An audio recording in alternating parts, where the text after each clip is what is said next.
nomination. I thank you for your support. I thank you for your guidance. I thank you for staying committed to the change agenda. I accept this honor as a tribute and mark of confidence to carry the responsibility as we all join hands to continue the good work of the All Progressive Congress government to 2023 and beyond.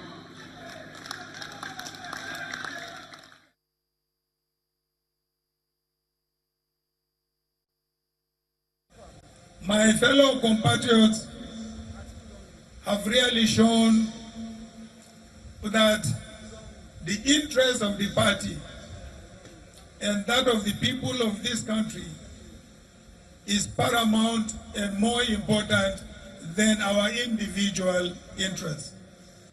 We cannot afford to fail Nigerians at this very historic moment, because Nigerians are yearning for the return of PDP to power, because they have now compared the administration of PDP and that of APC.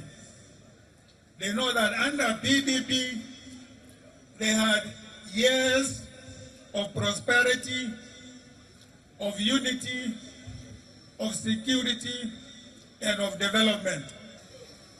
And therefore, we have a wonderful opportunity to return PDP to power in this country.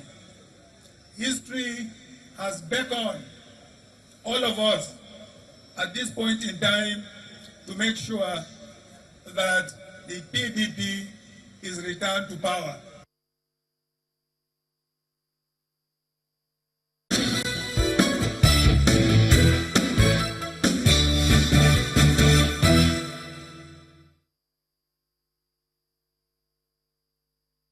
All right, so yes, we're going to focus on those two political parties and their plans, because you asked for it, and now you have it. Ajuri. Much, Chamberlain, and welcome to our Abuja studio. I have with me two gentlemen this morning to discuss the upcoming presidential contest next year. I have Mr. Segun Sowunmi, who is the spokesman for the Alhaji Atiku Abubakar for President campaign, and the spokesperson for the Buhari campaign organization, Mr. Festus Keyamo. You're very welcome to the program, gentlemen. Thank you for inviting us. Thank you for having me. Mr. Sowunmi, let me start with you.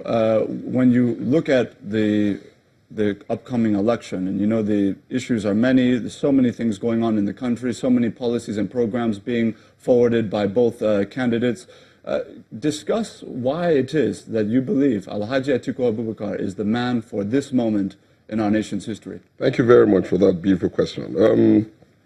From time to time, the beauty of democracy is that if it's termed democracy, people must go back to the electorate, they must review the state of things in their country, and they must try to determine where are they in terms of where they wish to be. We are of the opinion that right now in Nigeria, not by our own promptings or our own simulation, that Nigeria has lost more jobs for a population that is young and growing. At the last count, 12 million or thereabout, sometimes 13 you hear. And therefore, you need someone that can really create jobs because we have a young population. The implication of having a young population is that you could really double your population in a very short time. And if you are not taking job creation very seriously, you could implode your country just on the weight of number of people. So you need someone who can create jobs. Atiku can create jobs.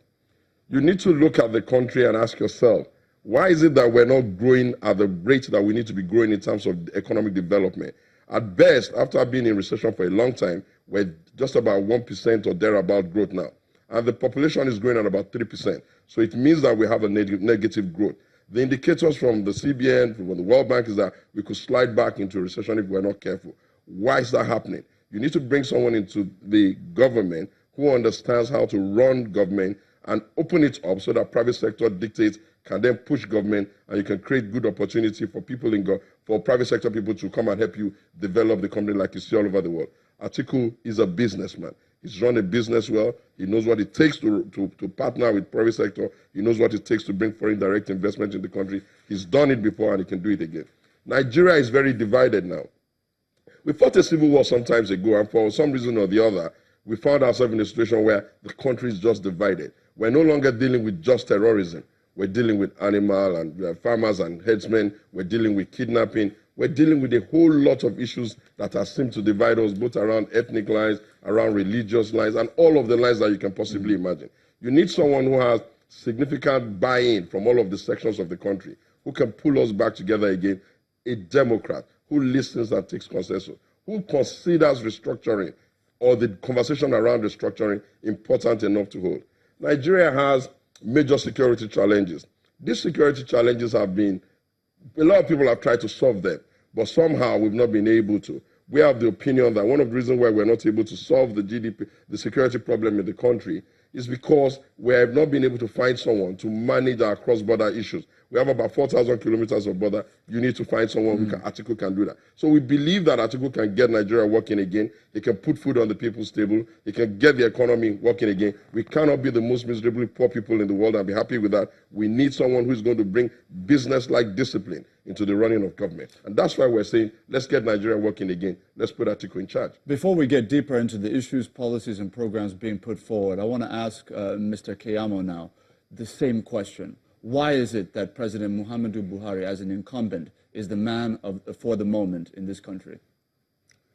Well, you know, one of the best things that has happened to us as a party and to President Buhari is the emergence of Atiku Abubakar as the presidential candidate of the PDP. And why is this so? It is so because Atiku Abubakar cannot run on promises. And that is the picture my friend has tried to create here. That he's coming with loads of promises. He has been a businessman. He has created jobs and all of that.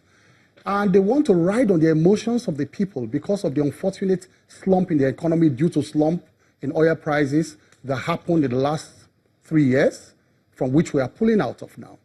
And they want to ride on these emotions to ride to power. But then they have reached a dead end. Because Atiku Abubakar has a record in public office and in creation of jobs. So I want everybody to get it clear this morning that Atiku Abubakar cannot run on promises and on this whole thing about running a private business. He's not Donald Trump that came all the way from private business straight to the presidency of America. He has been vice president. He claimed those records because he keeps saying when we were in power, So if he wants to take the credit of that period, he also has to take the liability of that period. So everybody should steer Atiku Abubakar away and his team. They should steer them away from all those nebulous private jobs, private business kind of thing. They should steer them away. He cannot run on those records. The books are not open to Nigeria. Nigerians don't know what is happening in those companies. Some are folded up. We want to run on his public record. How did Atiku Abubakar create jobs when he was vice president? What we saw was a colossal failure in terms of management of public institutions. Under him, under the privatization program, NITEL became a disaster. I'll give you an example of one of the things he did when he was in power. That is the record we are running on. It's not about one university somewhere. We're going to come to all that. And one eatery has opened and all those. Now, we are going to come to that. Let me tell you one of the disasters that happened under him. Very quickly, please. As job creation. NITEL, at that time, government put up NITEL for sale under the privatization program. They invited a company called ILL, International London Limited, to come and buy NITEL. And they promised they were going to bring a lot of inflows into the country when they purchased NITEL. They were going to bring funds from outside the country. What happened? It was only 10% funds they could muster. They could not muster the remaining 90% funds. They had to source the funds locally from local banks. And that is what affected First Bank. First Bank almost collapsed with that deal. After some time, they had to cancel that private. People lost their jobs. They were, all these public institutions, they sacked them out of their jobs. This is somebody who wants to create jobs. And then what happened? They now brought in a company called Pentascope. They said Pentasoft come and manage Nitel and make it profitable. After nearly